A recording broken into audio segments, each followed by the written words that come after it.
क़ुरान करीम जे नुज़ूल जे मक़ासिद में हिकिड़ो मक़सदु इहो आहे त इंसान क़ुरान करीम खे सम्झे, उन ते अमल करे, उन जी तालीम हासिल करे। छो त जेको इंसान नमाज़ पढ़े ई कोन थो त उन जी ॿी इबादतूं का बि इबादत उन्हनि जी क़ाबिल क़बूल नथी थी सघे। त हिकिड़ी नमाज़ बि छॾनि रोज़े में उहो ईअं आहे त उन रोज़ो रखियो ई न आहे।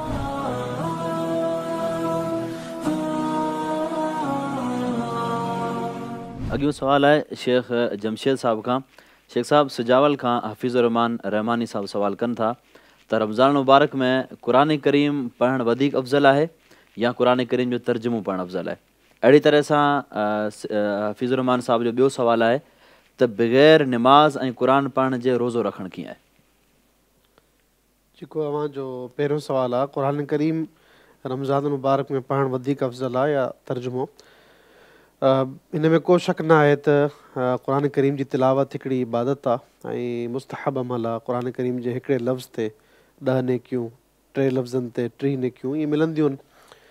पर जेको इंसानु क़ुरान करीम खे सम्झी पढ़े त उनजो अजर बहरहाल वधीक आहे। छो त क़ुरान करीम जे मक़ासिद बि हिकिड़ो मक़सदु आहे, वलक़द यस्सरनल क़ुरआन लिज़्ज़िक्रि फ़हल मिन मुद्दकिर अफ़ला यतदब्बरून क़ुरआन अम अला क़ुलूबिन अक़फ़ालुहा। क़ुरान करीम जे नुज़ूल जे मक़ासिद में हिकिड़ो मक़सदु इहो आहे त इंसानु क़ुरान करीम खे सम्झे, उन ते अमल करे, उन जी तालीम हासिल करे, गौर फ़िक्र करे। जेको इंसानु गौर फ़िक्र करे क़ुरान मजीद जी तिलावत कंदो ऐं उन ते वधीक वक़्तु लॻाईंदो उहो बहरहाल अफ़ज़ल आहे। लेकिन इन ॻाल्हि खे बि इंसानु ज़हन में रखे त तिलावत करणु, सिर्फ़ु तिलावत करणु बि हिकिड़ो मुस्तहब अमल आहे, नेकियूं इन में घणियूं मिलंदियूं आहिनि। पर जेको इंसानु गौर फ़िक्र करे थो, उन जे लाइ तर्जुमो थो पढ़े, तफ़सीर थो पढ़े, त बहरहाल इहो उन खां वधीक अफ़ज़ल आहे।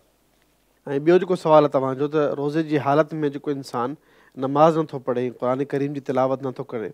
क़ुरान करीम जी तिलावत मूं जीअं तव्हांजे साम्हूं ज़िक्र कयो त मुस्तहब अमल आहे। अगरि केरु इंसानु तिलावत नथो करे त रोज़े जी हालत ते उन ते को असरु कोन थो पए।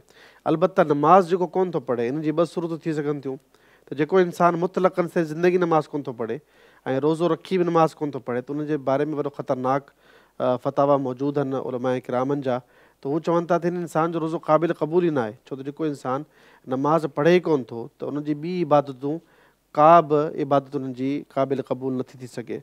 जीअं नबी करीम सल्लल्लाहु अलैहि वसल्लम हिकिड़ी हदीस दलील में बयानु कनि था त जेको शख़्स असर जी नमाज़ छॾे ॾिए थो त उन ॾींहं जा अमल उन जा ज़ाया थी था वञनि।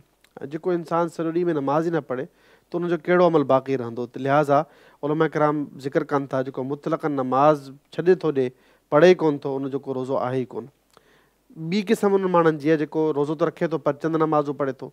पोइ जेतिरो नमाज़ूं पढ़ंदो बहरहाल ओतिरो उनजो साबित आहे, अजर मौजूदु आहे। जेतिरियूं नमाज़ूं तर्क करे छॾींदो त उनजो बहरहाल रोज़ो जेको आहे उहो इंतिहाई जेको आहे कमज़ोर साबित थींदो। ऐं शेख हुसैमीन रहमहुल्लाह चवे थो त हिकिड़ी नमाज़ बि छॾनि रोज़े में उहो ईअं आहे त उन रोज़ो रखियो ई न आहे। छो त जेका मूं हदीस बयानु की नमाज़ असर जी, उहा हिकिड़ी नमाज़ जो ज़िक्र आहे। जेको शख़्स नमाज़ असर नथो पढ़े उन जा अमल सभु जा सभु ज़ाया आहिनि। अगरि जेको इंसानु रोज़ो रखे नमाज़ न पढ़े त उनजो रोज़ो वल्लाहु आलम बरक़रार नथो रहे ऐं थी सघे उनखे रोज़े जो को बि अजर न मिलंदो हुजे। वल्लाहु आलम। जज़ाकल्लाहु हसन जज़ा बारकल्लाहु फ़ीक।